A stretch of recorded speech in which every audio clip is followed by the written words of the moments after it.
လက်သီးတစ်ချက်ထဲနဲ့ကဘာကိုတုံလုံးစေခဲ့တဲ့ Joshua Van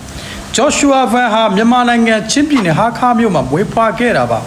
စီရေးနဲ့နိုင်ငံရေးမတည်ငြိမ်မှုတွေကြားကနေကြီးပြင်းလာခဲ့တဲ့ကလေးတစ်ယောက်ဟာနောက်ပိုင်းမှာ UFC ရဲ့ချန်ပီယံတစ်ယောက်ဖြစ်လာခဲ့ပါတယ်ပွဲစဉ်ပေါင်းများစွာကိုထိုးသက်အနိုင်ယူခဲ့ပြီး UFC လောကမှာ Joshua Van ဆိုပြီးနာမည်တွင်ခဲ့သူငယ်စဉ်ကလေးကဖခင်ကိုဆုံးရှုံးခဲ့ရပြီးဘဝကိုဆင်းရဲစွာဖြတ်သန်းခဲ့ရသူတစ်ယောက်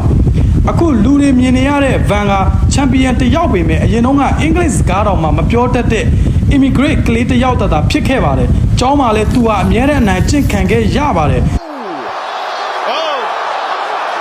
Brady's landing now.